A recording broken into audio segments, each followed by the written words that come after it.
Ici, on est dans le cabinet des échevins, qui est une pièce au deuxième étage du Palais Jacques-Cœur, qui est en cours de restauration. Et ce chantier s'inscrit dans l'ensemble de la restauration de la tour.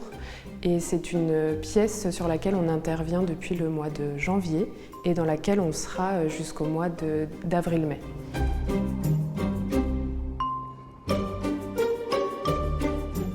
Les peintures qu'il y a autour de nous sont très altérées, à la fois par rapport aux conditions climatiques du bâtiment. Donc aujourd'hui il fait très froid, il y a beaucoup d'humidité. Parfois c'est plutôt une pièce où il fait très chaud et sec en été.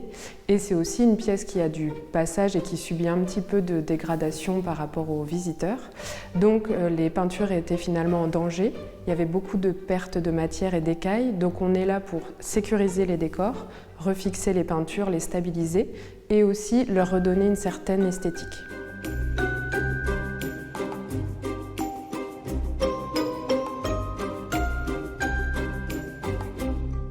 Ici, on a fait une proposition très précise, donc à la fois au Centre des Monuments Nationaux et à la DRAC, puisqu'on est sur des peintures qui sont inscrites. Donc on a proposé un protocole de traitement qui vise à être complètement compatible et aussi réversible dans le temps. Donc ce projet a été validé, ça nous permet maintenant d'intervenir depuis plusieurs semaines en sécurité sur les peintures.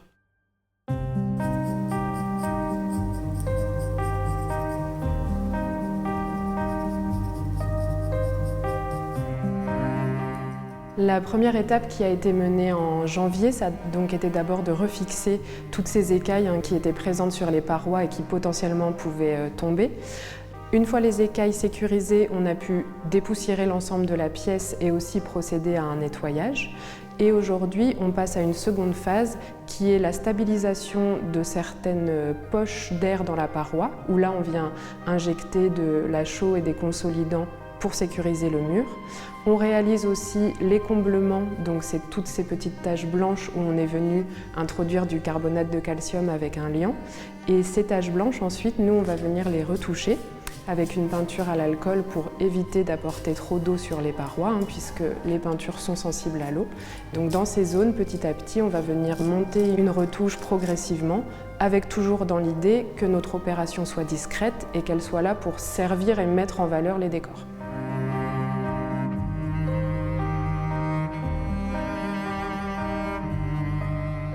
Avant même de réaliser le protocole de restauration, il y a toute une phase de recherche et d'études sur ces peintures. Il y a notamment un chantier d'études qui avait été mené en 2024 qui avait permis de refaire un peu l'histoire de ces peintures.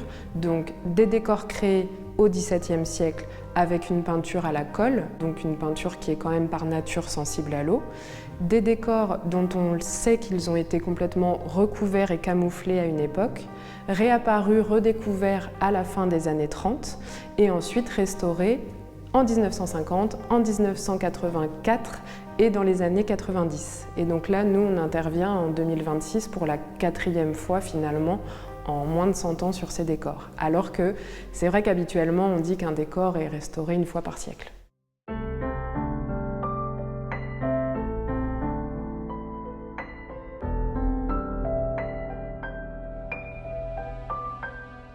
La difficulté de ce chantier, c'est de composer avec justement ces différentes campagnes de restauration antérieures, puisqu'il y en a qui ont été faites dans les règles de l'art, avec des protocoles proches de ceux qu'on applique aujourd'hui.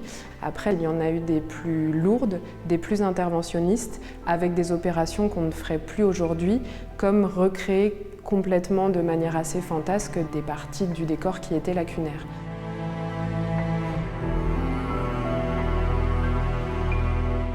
Pour un projet de restauration comme celui-ci, l'idée, là, c'était vraiment de rendre la pièce de nouveau homogène, puisque nos interventions, voilà, elles visent un peu à atténuer et à harmoniser toutes les interventions précédentes.